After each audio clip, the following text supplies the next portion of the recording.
good afternoon, everyone. I am so excited that you're here and appreciate you taking the time to join us today. My name is Erika.Brown. I'm with MHP, and I've been working in housing and community development for the last 10 or so years, both at MHP and actually in similar roles across the country, mostly supporting communities as they work to understand and address their housing needs and to think strategically about what to do about them. But I do want to address something before we dive in. I think it's important to acknowledge that terminology around housing needs assessments can be really confusing. I'm sure you've heard both the terms housing study as well as housing needs assessment, and there are other versions that mean other things, but for purposes of this webinar and for the guide, we will be using that interchangeably. There's not really an agreed upon distinction between the two universally, but I will say we chose the term needs assessment rather than study because it really best captures what we're focused on with this, which is identifying those housing needs that are not currently being met in your communities. So just to kind of put that aside, maybe we'll have more questions about that later, but they essentially mean the same for purposes of what we're talking about today. So today I will walk through how we approach this type of work, what we analyze, how it can inform local decision making.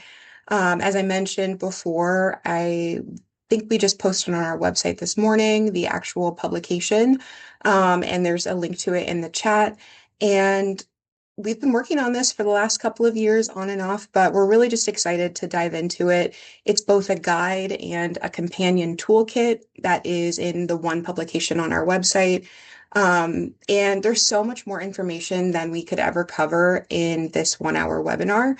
So please do, if you are more interested, take a look at that online, and the tools themselves we'll talk about later in this webinar, but those individually might be helpful for you as you possibly go along this housing needs assessment journey in your own community.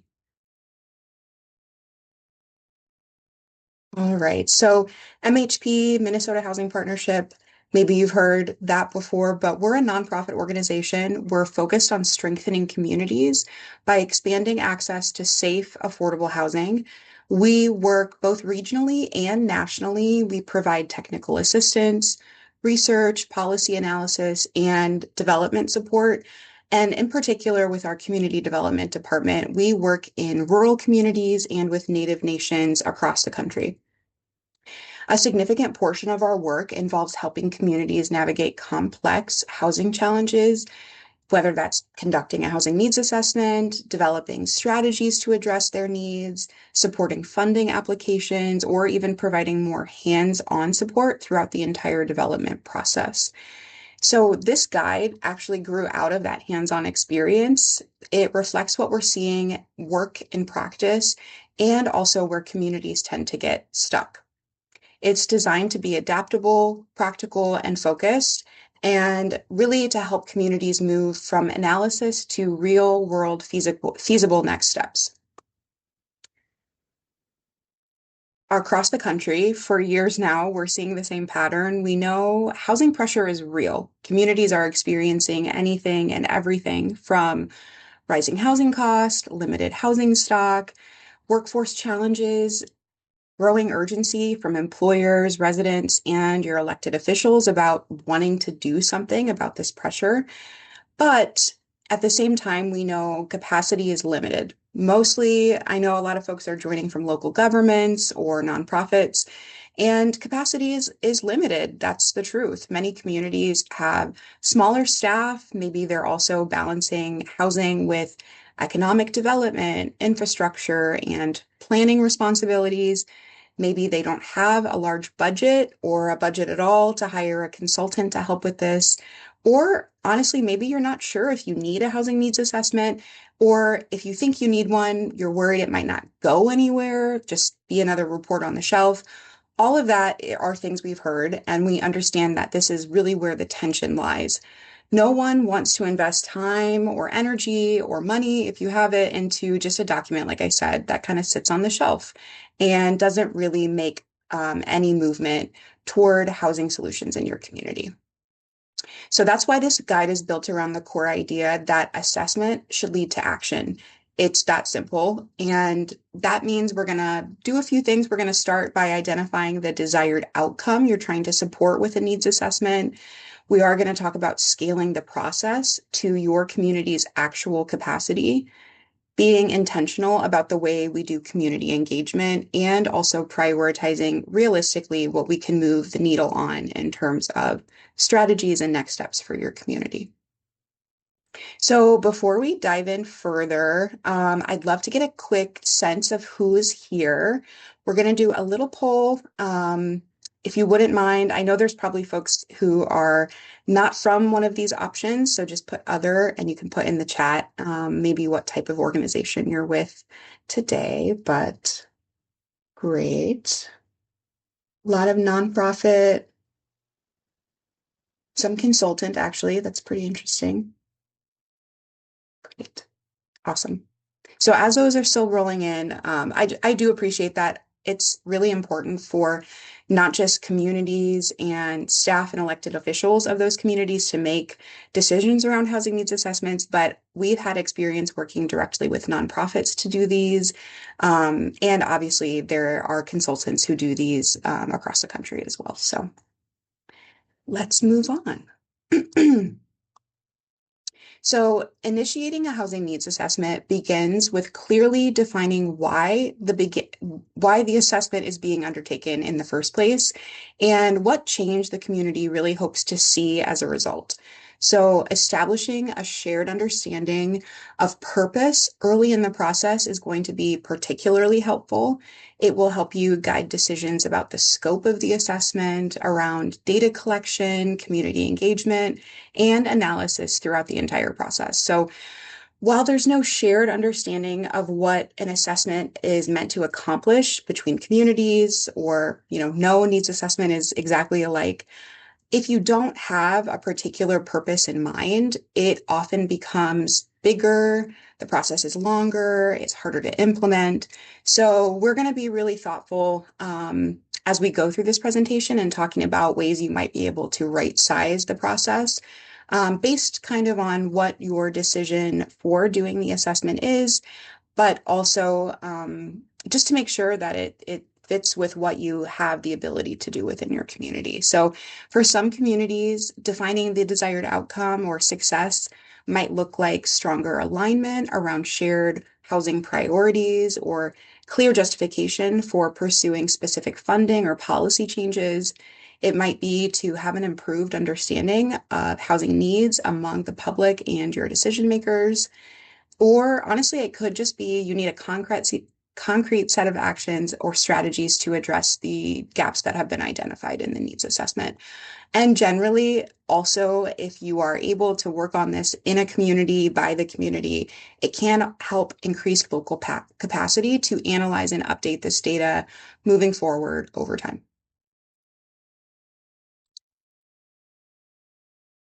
So one of the most important principles in the guide is that the process is intentionally flexible and scalable. Not every community has the capacity or even a need for a year-long assessment per se, but that's kind of why we're thinking about this originally when we're setting the scope and determining the desired outcome. So I want to share a few examples of what assessments might look like depending on the number of outcomes you're pursuing with the assessment or the breadth of community engagement you're planning on doing or have the capacity to do, as well as the coordination complexity between stakeholders who are leading the work. So a targeted assessment might support a specific funding application, for example, knowing what income bands to prioritize in your upcoming local housing trust fund application process. Or maybe you really just need sufficient evidence to show that you do need zoning changes to allow for higher density residential areas in your community. It primarily uses secondary data and there is engagement, but it's very limited and purposeful. So we're not really necessarily doing broad consensus building, but we are focusing on getting to a clear set of prioritized actions. A strategic type of assessment might be more appropriate when a community wants to align partners around a shared housing priority. So, again, this includes broader stakeholder engagement, deeper affordability or gap analysis, and more of a structured prioritization process. A goal you could be solving for as part of a strategic assessment might be, we know we have a housing problem, but should we prioritize multifamily preservation, new construction, owner-occupied rehab? Those are good examples of more than just a targeted assessment, but not necessarily trying to create a comprehensive longer-term strategy. And then finally, that comprehensive assessment, I've seen it take anywhere from, 9 months to a year and a half. This is definitely a lot more broadly focused. You might want to do this if you're trying to coordinate regionally on a housing needs assessment, or if your community is trying to build, say, a 10-year housing strategy and you need short, mid, and long-term goals to achieve that. Um, what you're going to see with this type of assessment is probably multi-phased community engagement. You might also incorporate having an advisory group or a task force. You're definitely doing deeper levels of data interpretation. You probably are going to be including a regulatory review of zoning or other regulations for your community. And that implementation planning piece, the action planning piece, is going to be a lot more involved. I gave a couple of examples of what that might look like, but generally, I've experienced working on this type of an assessment mostly when we're working across multiple jurisdictions, but also if you're really trying to think through a 10-year housing strategy for your community that really focuses on a wide variety of priorities. The difference between these approaches is primarily about the scope and coordination of the assessment. It's not necessarily about rigor, and every version should lead to a prioritized, feasible action plan that you can implement with next steps. Sometimes communities start more like a targeted assessment, but they grow into a strategic or a comprehensive assessment over time, or could be the other way. You think you need something really big, but you find actually our primary issue is blank, and we're going to do a targeted assessment around that. So, if we're scaling the process based on our desired outcomes, the next question becomes, how do we actually identify the needs in our community? So, the guide is very clear in this. Data are essential, and I mean quantitative data mostly when I'm talking about that, but they don't alone define the need that's in your community.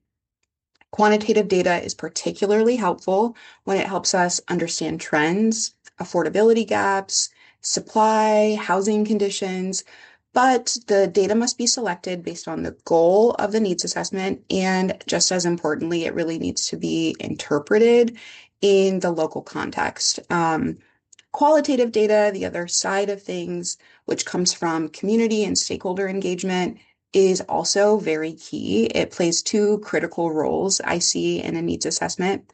One, it helps to surface lived experience. So things you might not be able to find in your data analysis when you're collecting quantitative data.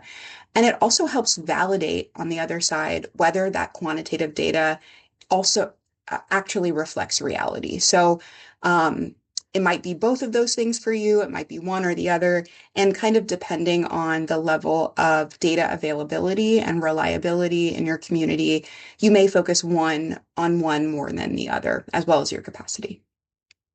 So when these two things come together, quantitative and analysis and community engagement, we are able to actually get clarity on what the community's greatest needs are. It helps us craft credible, defensible priorities as we move into the action planning stage of the process. The guide does not provide a particular list of required data sets. I know that might be helpful, but instead it really encourages communities to select data based on their purpose again, and frankly, the availability of the data and the reliability of that data, especially for smaller communities in rural areas. So at minimum, we're trying to do four things with quantitative data. We're trying to figure out first, who is struggling. That really helps clarify who your priority should serve. So an example of this might be you figure out cost burden renters under 50% of area median income might be facing the greatest pressure in your housing market. So who is struggling specifically? Second, what housing exists today?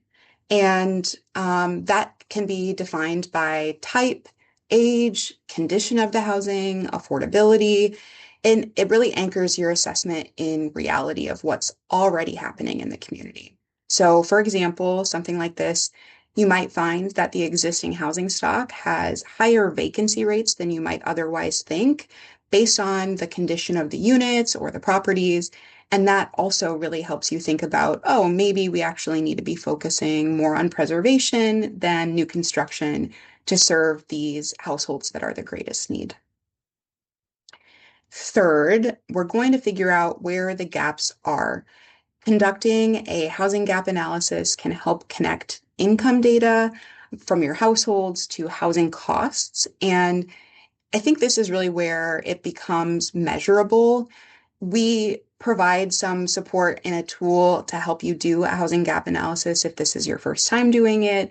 But generally, it's really helpful in providing more insight into where that mismatch becomes a reality and who's being most affected. So it can be really helpful in figuring out we actually have a lot of rental units that are available to moderate incomes, so 100% area median income or above, but there are very few rental options affordable to those at the low income level of the spectrum, for example. And then fourth, we really need to start thinking about what is feasible locally. So feasibility, I would say, is just as or nearly as important as need. So that might mean you also need to collect data about the development landscape in your community. For example, do you have lots available that are for construction? Or maybe if you do, is your infrastructure already at capacity? And that can help you think through, well, it might be a priority based on need, but we probably either need to not focus on that right now or have a different strategy or timeline to address that than we otherwise would. So far we've established data must be selected based on the purpose of your assessment. It must be interpreted within the local context and that it must help us identify who, what, where, and how of your need. But it's true, even the best data, if you have a ton of reliable data available to you, it's not necessarily going to always tell you whether the findings reflect lived reality for everyone in your community. So that's really where the qualitative data, the community engagement piece comes in. I hate to sound like a broken record, but the engagement strategy for your community also probably needs to be guided by the purpose of the assessment and the decisions it's trying to inform. I think this can be helpful in asking yourself questions like, what perspectives are essential to understanding the housing challenges we're experiencing, whose experiences are not available in the data, or maybe are not necessarily easily available even through community engagement. At what points in the process will engagement be most valuable? And then how will engagement input be used in order to follow up on data interpretation and action planning following the assessment piece of the process? So when thinking about the purpose of engagement itself, consider whether it's to do one of these things. Is it to inform your study or action plan? Is it to identify and align the findings within your community and select priorities? Or maybe you're more focused on involving community voices from the beginning of your process and doing so by co-creating both the purpose and the priorities in the assessment. So when you're looking to inform primarily, this might look like really focusing on engagement with key stakeholders and subject matter experts. That's because your purpose is more refined. If you remember back to the targeted assessment, that is it's going to be important for your engagement to support insight and validation but you're not necessarily looking for broad consensus building when your main goal is to inform the public and gather some key stakeholder input. If your purpose is more focused on aligning your actions with your shared community priorities, then seemingly your engagement will likely expand. You're going to include probably broader community engagement and broader input, structured prioritization sessions within your community, and you're going to be formally documenting feedback that you collect from the community and sharing that back with them for validation. They're more involved in the process overall, and you need to show that your purpose is really aligning what priorities come out of the assessment with the feedback you're getting from the community and the other data you've analyzed. Co-creating might be the best option for engagement when you're focused on creating a longer term strategy or pursuing significant policy shifts in your community. So community engagement might become more of an ongoing advisory process. In this situation, findings and strategies are developed iteratively. They're not just presented at the end. So this might look like, I said before in the comprehensive assessment, it might look like having an advisory board or a task force that's very involved, and certainly having multiple touch points with the community. I'm going to share an example of some common mistakes that I've seen happen when maybe your goal is more of a comprehensive level of community engagement. But when you're trying to develop strategy with that ongoing advisory support, it's really best not to overcommit where you might not have sufficient capacity to follow through. So what I mean by this is you want to establish a working group, but you maybe aren't very clear with them about what the scope of the work is, or the decision-making authority is also not clearly communicated. And if you're having staff support that group or committee, making sure you have sufficient staff support. Unfortunately, if you don't have these types of things, it's going to feel a lot more performative for participants than actually collaborative. And in that particular situation, I've seen it erode trust and make actually getting good feedback from the community more difficult. So we're going to try to not do that, but definitely, I wouldn't say that community engagement is necessarily better or the best, having the most of it. It's definitely more focused on, is this meeting what our goal is for doing this assessment? Are our actions and priorities going to have big changes in the community that we need to gather buy-in for?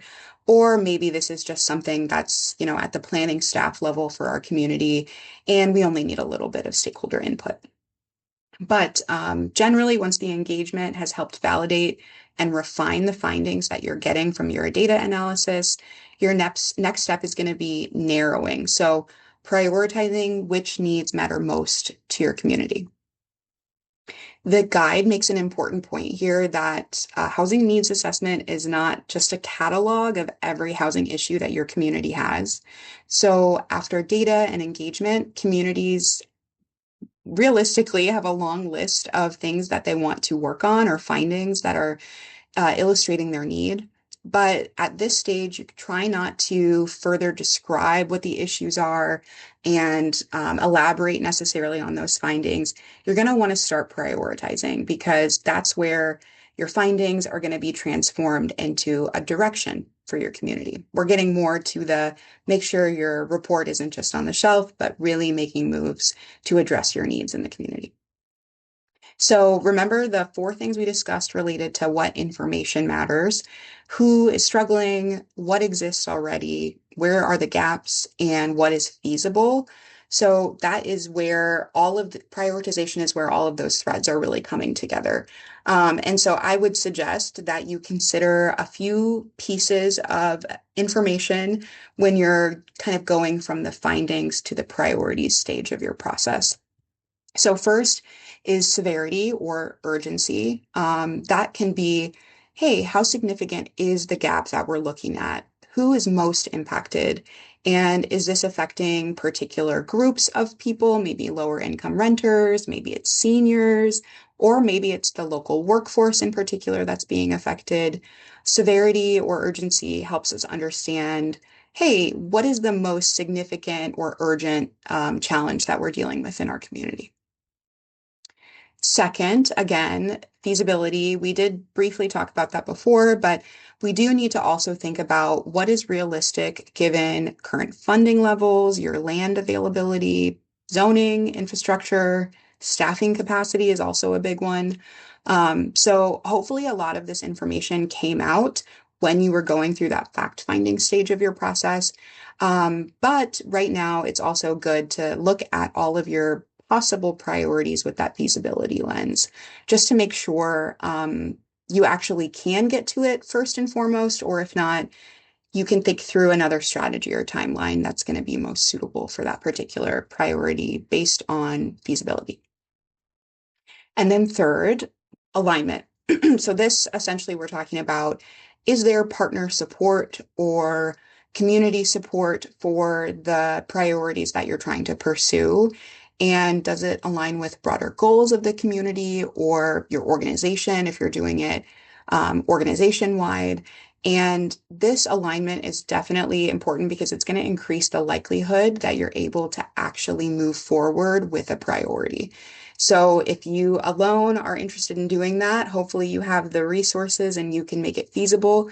But if you are not going it alone on some of these strategies, then it's really important that you have buy-in from your community for sure.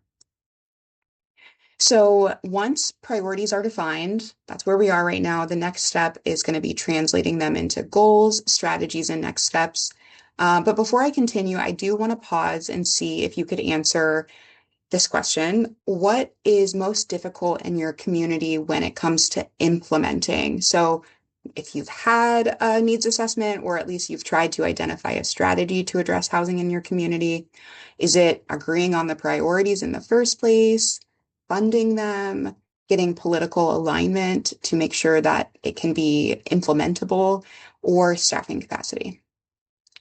Okay. A lot of people are saying funding. Absolutely.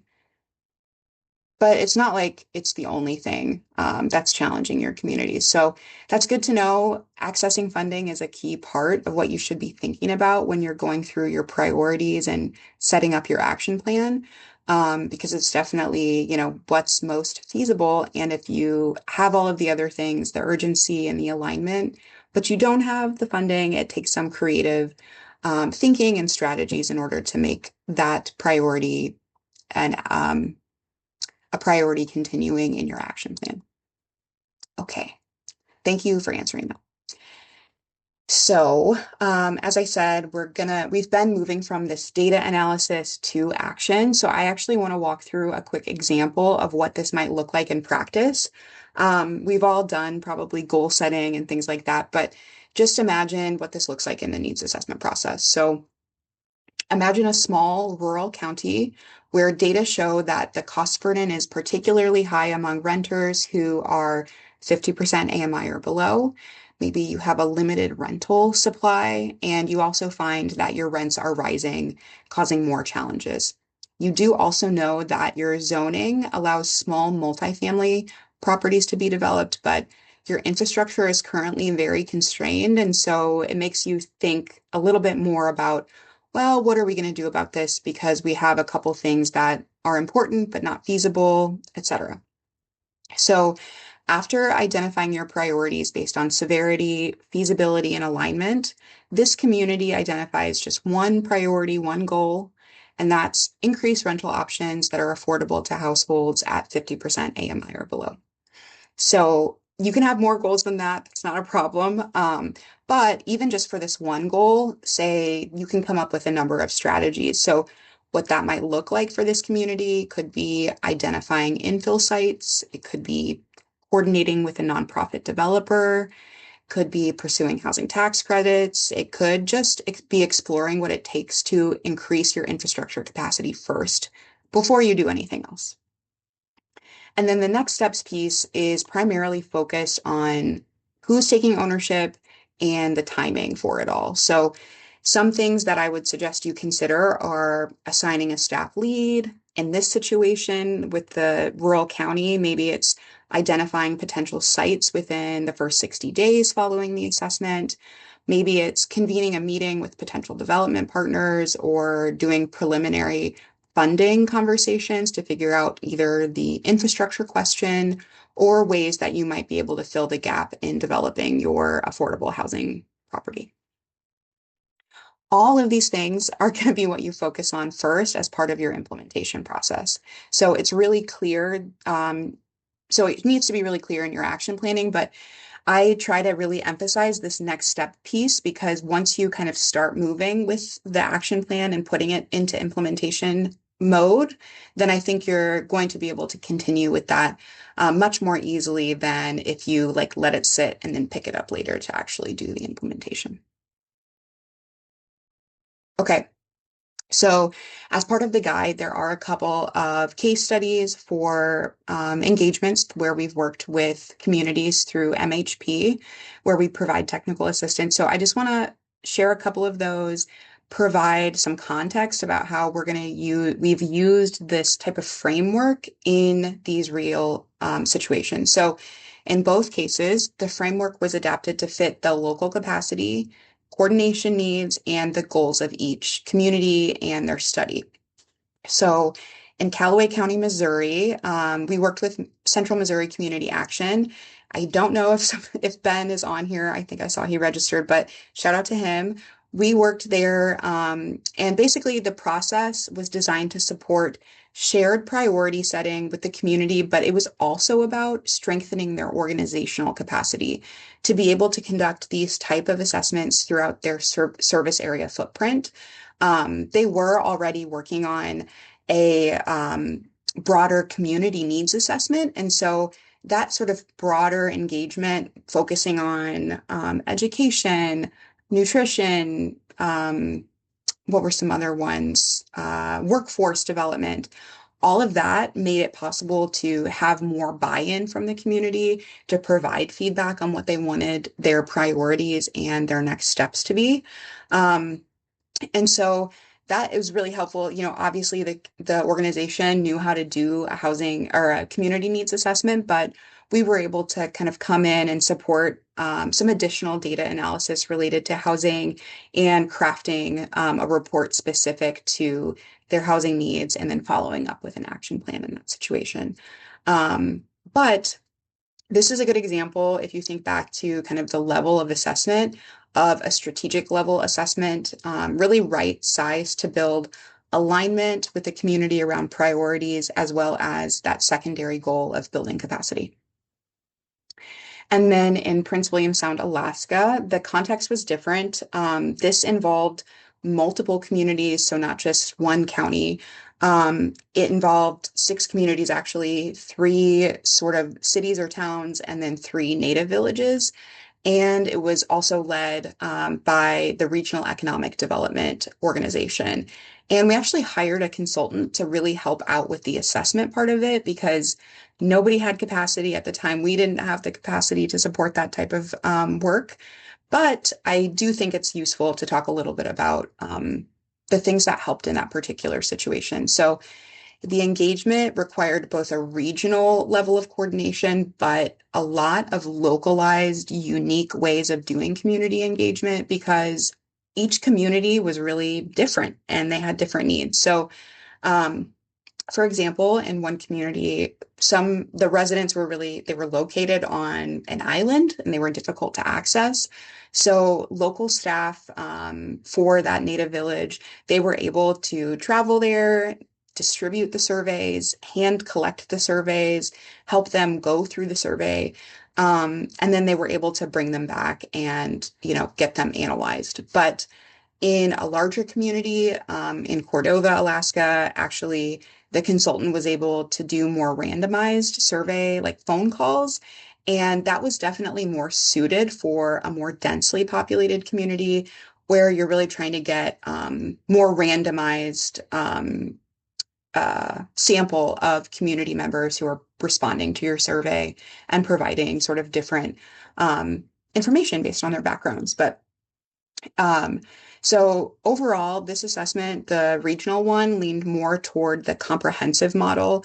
There was a much stronger emphasis on coordination between all of the six communities, the economic development organization, the consultant, MHP. And in the end, it did take quite a while. I think it took just a little over a year, but we were able to also do some of that action planning with each of the communities who were interested in doing that. And we didn't necessarily do that all on a regional scale. It was much more community focused than necessarily other regional housing needs assessments can be. So I do want to share a little bit more about some of the tools in our guide's companion toolkit before we finish up. We do have 5 tools right now that can help throughout each stage of this assessment process. So before you go out, start collecting data, engaging stakeholders, the first thing is we've created a readiness and scoping checklist that's going to help identify and clarify your purpose. It can also be really helpful when you're determining the scope of your needs assessment, the scale of your process geographically, and it can help provide actually helpful reminders throughout the entire process of a needs assessment, not necessarily just the setting up of one. So that's kind of nice as a touch point just to kind of make sure you're still on the right track. The next 2 tools are designed around community engagement. So we have a stakeholder mapping template that's going to be important when you're trying to figure out who needs to be involved. Is it employers, housing providers, local officials, infrastructure staff, residents, and basically conducting stakeholder mapping I would always suggest because it helps prevent that performative engagement by clarifying whose input actually influences your decisions. So definitely start there before you do any community engagement. And then, depending on the level of engagement you're planning to do or that's needed, we have a community survey template that is basically a basic set of questions that you might use to do a community survey for a needs assessment. It's going to be mostly focused on collecting information about housing need, identifying opportunities for solutions in the community. It's really just sort of a base, and we hope you will kind of utilize that and make it fit for your community if you're planning on doing that. Um, and then the gap analysis, the 4th tool, that is actually both a guide and an Excel spreadsheet that goes with it. And that's going to be really critical for interpreting mismatch between, again, household income and housing costs. So it can really help quantify the trends that are, do you have enough affordable units for renters at certain income levels? If not, or if you do, kind of what is the level of the shortfall or surplus that exists? If you're looking for that, definitely utilize the tool, the spreadsheet tool. It's not a hard analysis, but it does take time and it's kind of already set up so that you can plug and play and you don't have to recreate the whole type of worksheet. So I'm not sure we've posted that yet on our website, but that will be posted soon along with the guide or the gap analysis guide. And then we do have a 5th tool, the action planning worksheet, and that's going to help you translate your priorities into the goals, strategies, next steps we talked about. It includes feasibility and capacity checks, and it helps ensure that your strategy has a person who's assigned for responsibility. It has a timeline that's appropriate. And it's also really good so that it can help you kind of identify those clear actions that you can take right away to begin implementation of your plan. But generally, depending on your needs, capacity, goals, you can use all of these tools in this framework, or you can choose, to use one independently. They're really just designed to be adaptable for various communities in different situations. So take a look at those if you're planning on starting or doing a needs assessment and thinking through, okay, do we really need to start our survey from scratch, for example? And then as we finish up, if you remember nothing else from today, I would ask that you try to remember these principles. First, start with the decision. Be clear about why you're doing the assessment, what outcomes and decisions you're trying to solve for at the very beginning so you can right size your process. Always use data within context.